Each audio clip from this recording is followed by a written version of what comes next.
participation et votre désir d'être là. Nous savons que vous aviez un choix. Votre choix, c'était d'être ici ensemble en famille. Amen. Alors, on continue notre série qui s'appelle « Ayez confiance ». Donc aujourd'hui, c'est en 2 Thessaloniciens, chapitre 1. On va voir les 5 premiers versets.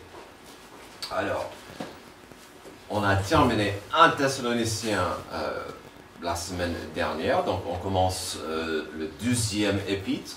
Si je ne me trompe pas, c'est la première fois que j'aurais prêché le 12e épître d'un livre ensemble, juste après la première. Alors, dans le Nouveau Testament, il y a beaucoup de 1 et 2 Corinthiens, 1 de Pierre, 1 de 3 Jean.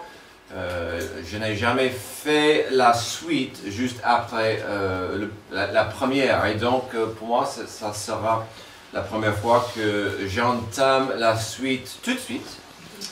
La plus grande raison que nous continuons aux 2 Thessaloniciens, c'est parce que des experts pensent et disent que Paul a écrit cette 12e lettre en très peu de temps après la première. Puis avec cela en tête, les 2 livres vont tellement bien ensemble. Il n'y a pas d'une coupure, il n'y a pas un grand changement de thème. C'est presque comme si Paul a simplement fait une pause. Il est allé chercher un sandwich après la première lettre. Maintenant, il va reprendre où il en était. D'accord? Donc, ça va le soir qu'il continue. Et on verra plusieurs thèmes que nous avons déjà vus dans cette 12e lettre. Heureusement, ce que nous verrons au début de cet épître aujourd'hui, c'est que l'Église à Thessalonique allait plutôt bien. Il n'y avait pas de gros soucis à adresser, pas comme dans pas mal des écritures de Paul. Par exemple, il n'y a pas si longtemps que ça, nous avons vu, comme c'est notre façon, verset par verset le livre de 1 Corinthien. D'ailleurs, on n'a pas vu 2 Corinthiens. Mais bon, on a vu verset par verset 1 Corinthien. Paul a écrit cette lettre à cause de multiples problèmes qui existaient déjà dans l'Église à Corinthe. Juste une liste très vite faite, il y avait des problèmes d'unité et de division. Il y avait des problèmes d'immoralité légale, mais aussi sexuelle. Il y avait du désordre à cause des abus de certains dons spirituels. La liste de problèmes dans l'église de Corinthe est longue. Galates, par exemple. Paul a écrit ce livre à une église qui commençait de ne pas juste écouter des faux enseignements, mais ces gens commençaient à y croire et pratiquer ce qu'ils entendaient sur ces faux enseignements. Ironiquement, si vous étiez là tout à l'heure, c'était des enseignements basés sur la loi juive qui entraient dans l'Église. Et c'était un mélange qu'il ne fallait pas faire. Et donc, ces gens à Galates rechutaient dans un système de légalisme religieux. Ce problème n'était pas que pour l'apôtre Paul de régler. Quand nous avons fait le livre de Jacques il y a quelques années, c'était quasiment choquant de voir tous les problèmes et des scandales qui étaient dans l'Église que Jacques devait s'adresser et dire il faut vérifier, régler et se repentir de certaines choses. Ça m'inspire à vous montrer une image dans quelques moments. Si elle existe en français, je n'ai pas pu le trouver. Au lieu de la recréer, je vais simplement la traduire pour vous. Mais la notion, c'est qu'avec l'état de l'Église moderne, dans l'Occident surtout, pas que l'Occident, mais dans l'état de l'Église moderne, si Paul était toujours en vie, serait-il content avec ce qu'il voit et ce qu'il trouve? Que dirait Paul, sachant qu'il a fait énormément de temps en écrivant des lettres pour dire « Arrêtez ça, changez ça, répondez-vous. Et donc, bien sûr, alors ce n'est pas aujourd'hui, ce n'est pas le cas dans toutes les églises. Mais franchement, parfois, ce que je vois dans des églises aujourd'hui me rend mal à l'aise. Entre les isanies, des pratiques louches, l'abus de la parole de Dieu et parfois même l'apostasie, franchement, l'état de l'Église n'est pas toujours sain. Voici l'image, ce dont je parlais. Vous verrez que cela commence avec la classique salutation de Paul, mais après ça, ça prend une direction inattendue et un peu triste et un peu drôle aussi. Alors, donc ça dit, si l'apôtre Paul était vivant aujourd'hui, Paul, un apôtre de Jésus-Christ aux églises des États-Unis de l'Amérique, que la grâce et la paix vous soient données de la part de Dieu notre Père et du Seigneur Jésus-Christ. Mais franchement, je ne sais même pas où je devrais commencer avec vous. Ouf! C'est possible, hein? Franchement. Je vois ça de temps en temps et ça m'attriste, mais ça m'a fait rire. Heureusement pour nous, heureusement pour l'Église à Thessalonique, Paul n'écrivait pas pour de telles raisons. Ce n'était pas son attitude. On voit en lui, on verra en lui et dans ce qu'il écrit un bon mélange d'un père fier et un docteur qui est content avec ce qu'il voit. Comme dans la première épître, nous continuerons de voir son désir de voir cette Église continue. Il y a des choses à régler, mais continuez, avancez. Bravo, vous faites du bien. Et on dit ça. Comment va-t-il commencer cette 12e lettre? Aujourd'hui, dans les 5 premiers versets, nous allons voir une formule, une recette d'encouragement. Ça fait du bien. Une formule pour encourager les gens. Pas juste de les encourager, mais de les motiver de grandir et approfondir leur relation avec Jésus-Christ, leur Rédempteur, le Prince de paix. Alors, si jamais vous êtes découragé, si parfois vous souffrez d'un coup de blues, ce passage, c'est pour vous. Quand ce monde obscur vous décourage, il y a un espoir disponible grâce à Dieu. D'abord, c'est important d'avoir un rappel de notre appartenance. Verset 1. De la part de Paul, Sylvain et Timothée, à l'église des Thessaloniciens, qui est en Dieu notre Père et dans le Seigneur Jésus-Christ. Que la grâce et la paix vous soient données de la part de Dieu notre Père et du Seigneur Jésus-Christ. Certes, c'est une salutation classique qu'il donnait, mais il fait ça souvent pour nous rappeler de notre appartenance en Dieu. Alors, tout de suite, nous voyons l'équipe de base. Il parle de lui, de Sylvain ou Silas et Timothée. Ce groupe d'hommes qui ont commencé l'Église ensemble. Nous savons, on a vu ça dans notre première partie, nous savons qu'à un moment donné, Timothée est-il rentré pour passer plus de temps avec eux pour aider la jeune Église. Mais Timothée était de retour auprès de Paul. Donc les trois ont dû fuir, malheureusement.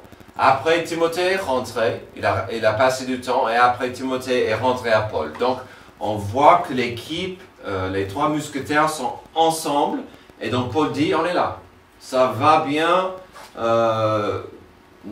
n'ayez pas peur pour nous. Donc, Paul commence, bien sûr, avec cette salutation importante. Nous, les trois hommes, nous vont bien, on est là, ça se passe bien. Mais bien sûr, ce qui compte le plus ici, c'est la phrase suivante, qui contient une richesse profonde sur l'appartenance de la famille. Soyons clairs, il pourrait y avoir quelqu'un ici qui n'est pas encore un enfant adoptif de Dieu. Quelqu'un qui n'est pas encore reçu la nouvelle naissance de Dieu. Donc cette notion d'appartenance ou d'appartenir à Dieu est plutôt visée aux certains, aux fidèles, Mais sachez que Dieu veut que nous soyons tous ses enfants adoptifs de Dieu. Ses enfants adoptifs. Et on dit ça, voyons cette appartenance. Comme Paul fait souvent dans ses lettres. Il commence avec une phrase comme nous voyons dans la 12e moitié du verset 1. On appartient à Dieu le Père et Jésus-Christ notre Seigneur et Sauveur. Alors, je ne sais pas pour vous, mais je trouve que ce n'est pas mal comme début. On appartient à Dieu le Père, l'Éternel, grâce à ce que Jésus, le Rédempteur, le Sauveur, a fait pour nous. C'est merveilleux. On est griffé, on est adopté, on est né de nouveau grâce à ce désir, cet amour, cette grâce que Dieu avait pour nous bénir, pour nous racheter. On est né dans le péché, on est tous maudits, et si on accepte par la foi Jésus-Christ, son salut, on fait partie de la famille. Puis après ce beau rappel de notre appartenance au verset 1, au verset 2, nous voyons un souhait exprimé. Nous trouvons un désir exprimé. On trouve une prière de bénédiction exprimée à cette église. Verset 2, que la grâce et la paix vous soient données de la part de Dieu, notre Père, et du Seigneur Jésus-Christ. Donc il revient, c'est Dieu le Père, c'est Jésus-Christ, mais que cette grâce et cette paix vous soient données de la part de Dieu. Avant d'aller plus loin et de voir de près ce verset, permettez-moi de vous rappeler de comment Paul a terminé sa première lettre. Nous avons vu ceci il y a une semaine en 1 Thessaloniciens 5, 28. Que la grâce de notre Seigneur Jésus-Christ soit avec vous. Donc, il a terminé avec un souhait, une prière, que la grâce de Jésus soit avec vous. Il pivote pour la première lettre, la deuxième lettre, il dit que la grâce de Jésus-Christ soit avec vous. Par rapport à cela, comment il a terminé 5.28, je vous ai dit ceci la semaine dernière. Paul savait bien que la grâce était déjà avec eux et que la grâce serait toujours avec eux. C'était plutôt une bénédiction, une prière pour eux. Dans des moments durs, pendant des épreuves, dans une période de doute, est-ce qu'il y a un rappel plus magnifique que d'entendre de moi, de ma bouche, l'autre personne, de ma position, je ne veux rien plus pour vous, pour toi, que la grâce de Dieu. J'espère que c'est une bénédiction d'entendre de ma bouche, Nestor, je veux la grâce de Dieu pour toi. Amen. Xavier, je veux la grâce de Dieu pour toi. Mamouni, je veux la grâce de Dieu pour toi. C'est incroyable, c'est simple, c'est beau, c'est puissant. C'est ce que Paul souhaitait pour eux. C'est pas mal comme prière. Donc revenons à notre verset 2 de notre passage du jour. Que la grâce et la paix vous soient données de la part de Dieu notre Père et du Seigneur Jésus-Christ. Que Dieu le Père et le Seigneur Jésus vous bénissent de la grâce et la paix. Nous parlons souvent de ces deux choses magnifiques, mais ne ratez pas la vérité qu'ils ne sont pas la même chose. La grâce étant des bénédictions, des bienfaits de Dieu pour nous qui sont immérités, ou comme Antoine a bien dit, l'amour de Dieu pour nous et tous ses bienfaits immérités, que cette grâce nous comble. Mais vous savez quoi? On peut vite rater la richesse de la grâce de Dieu. Nous pouvons la considérer comme acquise. Et beaucoup le font. Beaucoup disent, « Ah, je suis sauvé, j'ai mon billet au ciel, maintenant je vivrai ma vie. »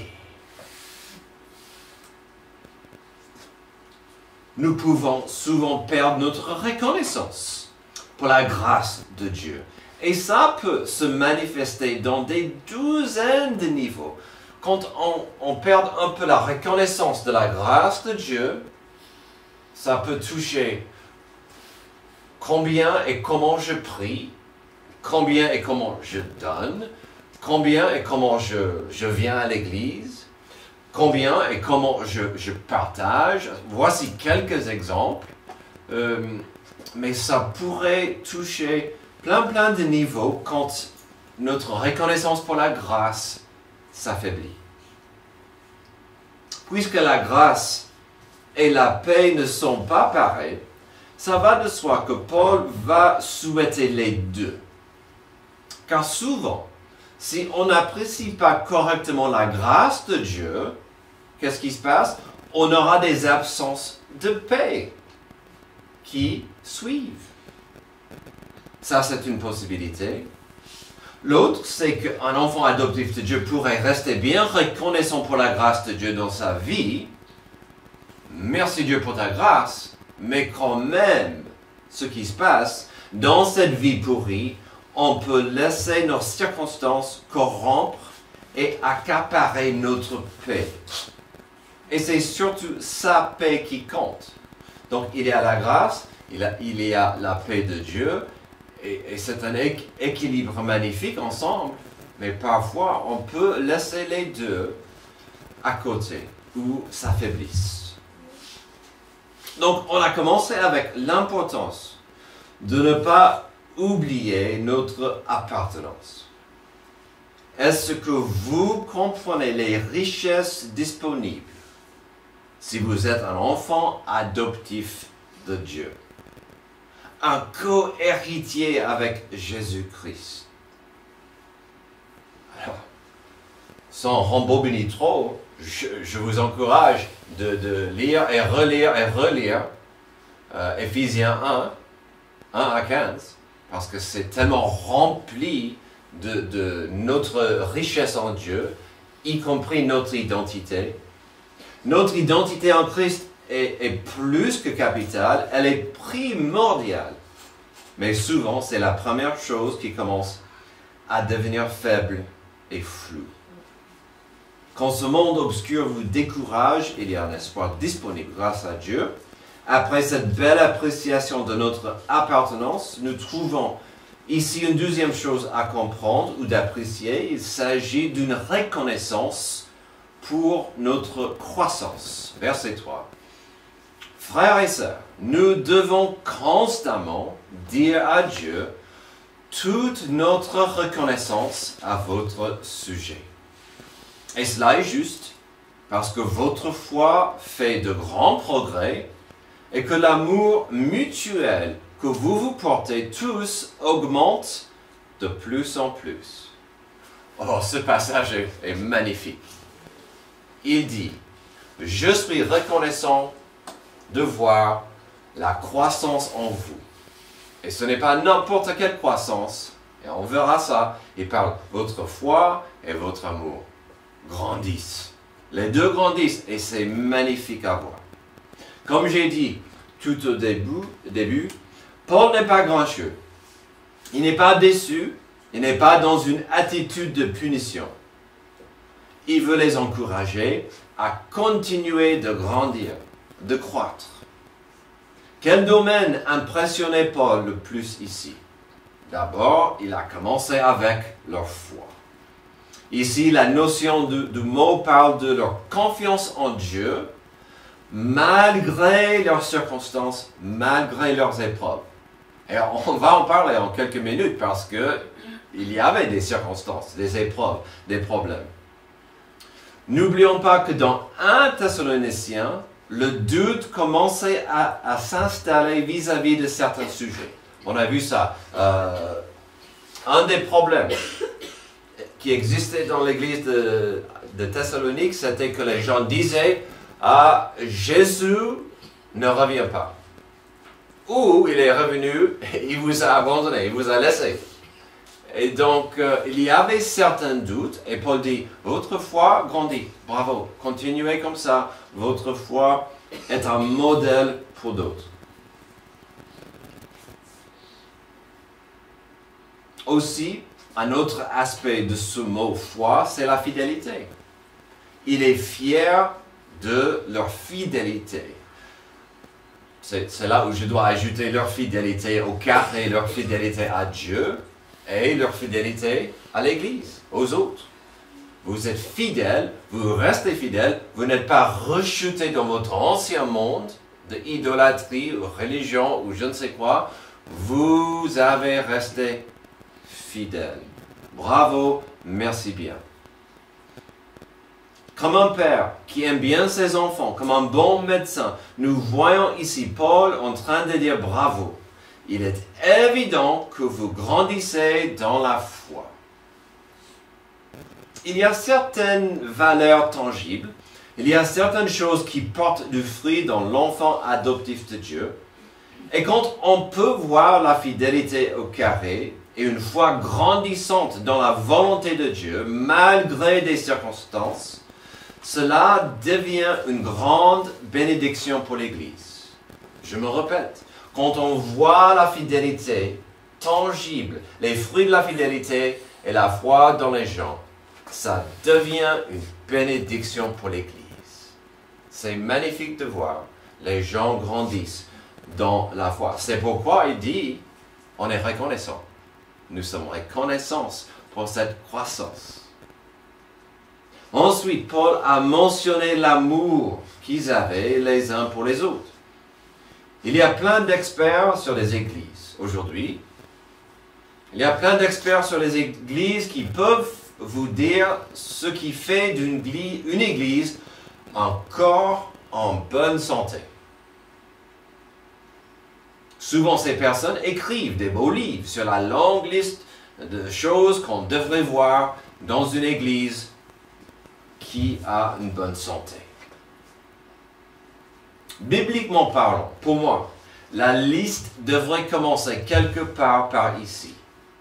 C'est une chose dans une église de dire « Oui, j'aime Jésus », mais qu'en est-il d'aimer son prochain comme soi-même? Et là, Paul en est clair. Il dit « Bravo, votre amour fraternel est en train de croître. Il y a une croissance d'amour entre vous et c'est magnifique. » Que pouvait-il dire de plus? Il est fier parce que cette église devenait une église qui devenait une famille, où les gens aimaient les uns et les autres. Je pourrais en parler toute la journée, mais je sais bien que vous n'avez pas envie que je le fasse. Mais avant d'avancer à la suite, permettez-moi à vous donner deux petits rappels. Jésus a dit que c'est par l'amour que nous avons les uns pour les autres que le monde saura que nous sommes ses disciples. Il y a ça. Le monde saura que nous sommes ses disciples par l'amour que nous avons les uns pour les autres. Pas si je peux faire des prophéties ou des miracles, ou je peux donner plus à l'offrande que la semaine dernière. Non, il a dit, l'amour fraternel, c'est la preuve au monde que vous m'appartenez. Puis la semaine dernière, dans la prédication, je vous ai dit qu'une simple façon de manifester un amour pratique pour votre prochain, c'est de prier pour lui. Cela tombe bien sûr dans les rubriques de nos trois poteaux, l'amour au carré, le service au carré, la fidélité au carré. Toutes ces choses impliquent la prière pour mon prochain. La prière, que la volonté de Dieu se fasse dans la vie de mon prochain. Amen. Il y a une beauté simple de savoir que quelqu'un intercède pour quelqu'un d'autre en demandant la volonté de Dieu pour cette personne. Donc tout à l'heure, j'ai dit, c'est beau de prier la grâce de Dieu pour quelqu'un, mais aussi de dire, je prie la volonté de Dieu pour la personne. Et parfois, ces deux choses, on ne sait même pas comment prier pour la personne, Donc, pourquoi dire? Je prie que la grâce de Dieu te touche. Je prie que la volonté de Dieu se fasse dans ta vie. C'est une bénédiction profonde. Une croissance de foi, une croissance de fidélité, une croissance d'amour les uns pour les autres. N'est-ce pas intéressant que ça fait partie de nos poteaux, de notre but? Oh, et j'ai failli oublier. Ce petit verset 3, ce petit passage m'a rappelé cette semaine de comment Paul a commencé sa première épître. Alors, ça fait plusieurs semaines, mais voyons ça. Comment il a commencé au début de 1 Thessaloniciens. 1 à 3, mais surtout 3, de la part de Paul, Sylvain et Timothée, à l'église des Thessaloniciens qui est en Dieu, le Père, et dans le Seigneur Jésus-Christ, que la grâce et la paix vous soient données de la part de Dieu notre Père et du Seigneur Jésus-Christ. Nous disons constamment à Dieu toute notre reconnaissance pour vous tous en faisant mention de vous dans nos prières. Donc, il y a pas mal de parallèles. Verset 3. Nous nous rappelons sans cesse l'œuvre de votre foi, le travail de votre amour et la fermeté de votre espérance en notre Seigneur Jésus-Christ devant Dieu notre Père. C'est magnifique, c'est beau. Il n'a pas copié-collé. Mais n'est-ce pas intéressant que Paul, le papa fier, voulait revenir à certains sujets? Mais pas juste pour en revenir, mais pour dire, voilà, votre croissance dans ces domaines est évidente. Et cette croissance est louable. Bravo, continuez comme ça. Quand ce monde obscur vous décourage, il y a cet espoir disponible grâce à Dieu. Parfois avec un rappel de notre appartenance, nous venons de voir l'importance d'avoir une reconnaissance pour une croissance finalement. On terminera avec un rappel que parfois il y aura de la souffrance. Il fallait en arriver là. Je suis désolé. Verset 4. Aussi sommes-nous fiers de vous, dans les églises de Dieu, à cause de votre persévérance et de votre foi, au milieu de toutes les persécutions et les difficultés que vous supportez. C'est une preuve du juste jugement de Dieu, pour que vous soyez trouvés dignes du royaume de Dieu, pour lequel vous souffrez aussi. Paul, ici, les encourage pour leur fidélité malgré cette épreuve et des souffrances. Il n'a pas dit exactement de quoi il s'agissait, même si l'Église le savait bien. Selon 1 Thessaloniciens, nous savons que l'Église est née dans le tumulte et la persécution. Nous avons vu que pas mal de cela venait d'un mouvement religieux des Juifs qui faisaient leur mieux pour empêcher ce que Paul voulait enseigner et ce que Paul voulait apporter aux gens. Donc ce premier mot, persécution, est probablement lié à une persécution religieuse. Probablement. Si tout à l'heure nous avons parlé de l'importance de la reconnaissance, voici une grande source de bénédiction en France. Nous avons la liberté de pratiquer notre foi. J'en suis reconnaissant. Aujourd'hui, nous avons cette liberté de pratiquer notre foi. Alors, ça ne change pas la vérité qu'une persécution pourrait frapper quelqu'un s'il décide de suivre Jésus au lieu de la religion de sa jeunesse. Nous avons vu ça dans notre Église. On connaît les gens qui ont subi ça. Ils ont voulu suivre Jésus. Ils ont subi une punition. C'est dommage, ça peut arriver. Mais soyons reconnaissants qu'aujourd'hui, nous avons cette liberté de pratiquer notre foi. Mais sachez que partout sur cette planète, il y aura ceux qui persécutent ceux qui veulent devenir des disciples de Jésus. C'est un énorme défi pour l'Église moderne, mais à mon avis, c'était toujours un défi. Quand vous demandez aux gens, vous dites Jésus, c'est la porte, il est la vérité, le chemin, la vie. Acceptez Jésus. Parfois, ça veut dire que ces gens doivent tourner le dos sur énormément de leur culture, de leur arrière-plan, la religion de leur pays. C'est pas facile. Et donc, parfois, c'est compliqué. Mais, probablement, cette persécution était religieuse et ça pourrait arriver. Après le mot persécution, dans notre passage, on voit le mot difficulté. Ce n'est pas la même chose. Et nous ne savons pas de quoi il parle. Mais la vérité, là, il ne faut pas la rater. Nulle part dans la Bible, est-ce que ça dit que nous aurons une bulle protectrice de Dieu? J'insiste à utiliser ce mot et j'ai du mal à maîtriser ce mot. Mais bon, c'est pas grave. Il n'y a pas cette bulle dans la Bible qui nous est promise. On aura des problèmes. On aura des problèmes de santé, de finances, de relations. On aura des problèmes, des difficultés, des épreuves. Je ne le dis pas pour vous déprimer, mais pour vous équiper. Une église pourrait avoir des difficultés, une église elle-même en tant que communauté, ou des gens dans l'église pourraient avoir leurs propres difficultés, qui n'ont rien à voir avec l'Église.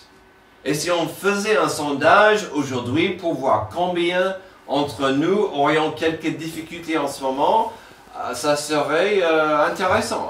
On ne le ferait pas, mais si on faisait une liste, de dire combien de vous auraient des problèmes en ce moment, la liste serait longue.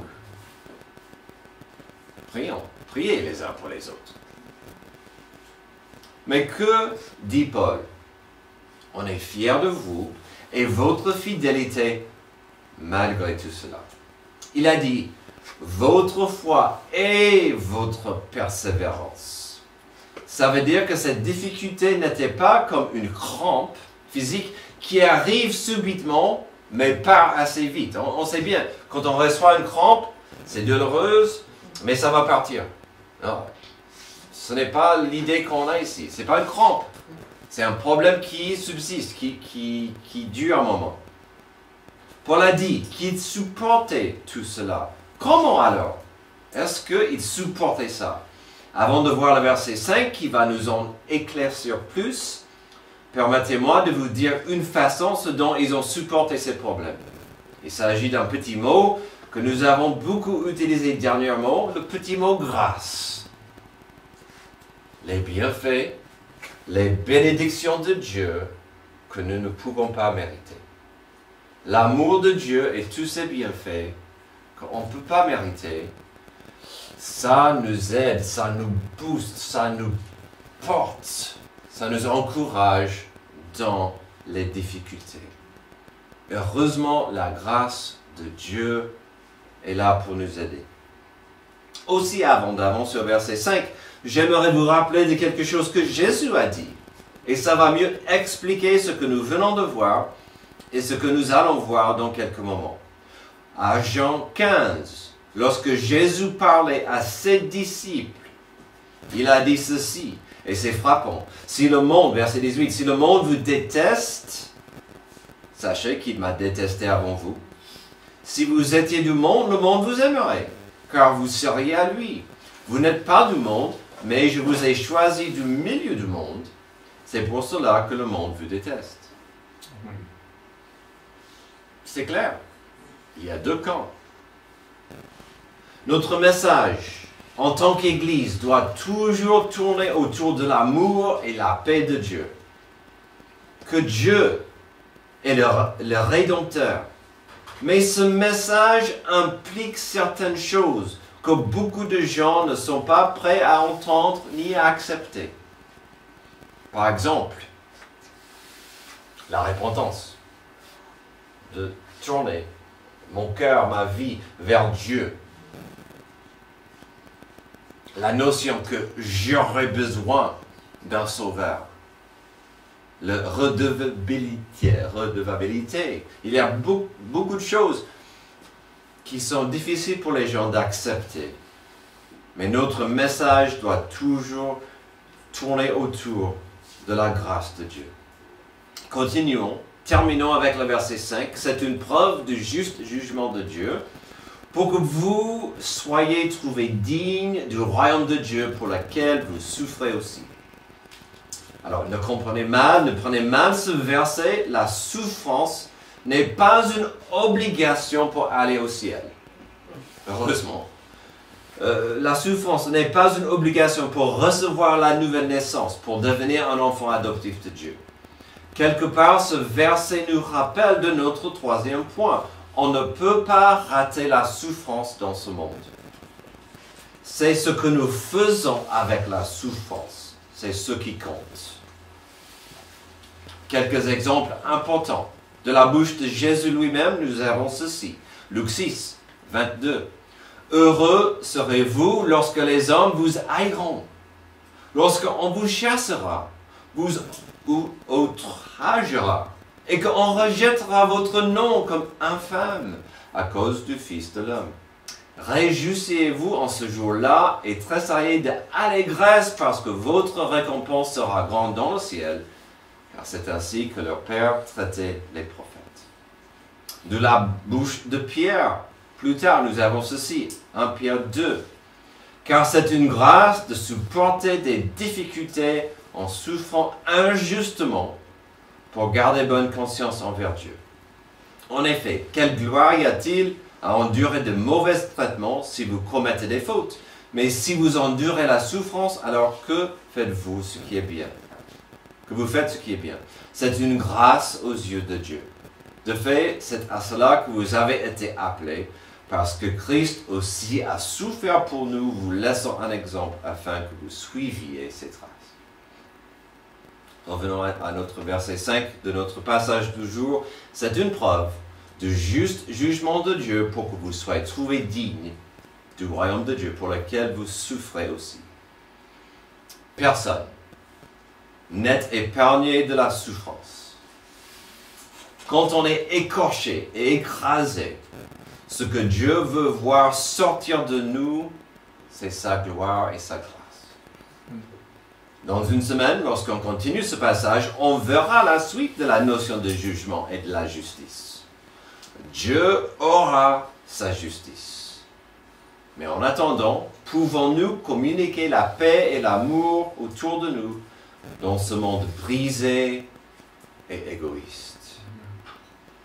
Si vous alliez demain à votre médecin pour un contrôle, si votre médecin vous accepterait demain, bravo, dis-moi comment vous l'avez fait. Mais si demain vous allez à votre médecin pour un contrôle, il vous examiniez de près, ça ferait du bien d'entendre, bravo. Continuez comme ça. Vous pratiquez du sport, vous prenez vos vitamines, vos médicaments, vous mangez plutôt correctement. Vous prenez soin de votre corps, bravo. Aujourd'hui, Paul a commencé sa lettre comme un bon docteur. Il n'est pas timide. Il lance tout de suite dans cette introduction d'encouragement où il a expliqué l'importance de prendre soin du corps. Le corps de Christ et ses membres doivent apprécier qu'ils appartiennent à Dieu. Ensuite, il a souligné l'importance de la reconnaissance. Mais pas juste n'importe quelle. La reconnaissance de voir une croissance dans le corps de foi et d'amour. Finalement, on a vu un rappel un peu douloureux de la souffrance qui nous attend parfois. Mais souvent, une souffrance pour le corps de Christ et ses membres veut dire que nous sommes sur le chemin avec Jésus. Est-ce que vous êtes sur le chemin avec Jésus comme il le souhaite? Prions. Merci Dieu pour cette belle introduction à cette lettre. Merci pour ces rappels qui nous rappellent combien tu nous aimes, mais combien il faut qu'on grandisse, combien il faut continuer d'être un encouragement pour toi et pour notre prochain. Aide-nous à le faire par ta grâce selon ta volonté. C'est dans le nom de Jésus que je prie. Amen. Amen.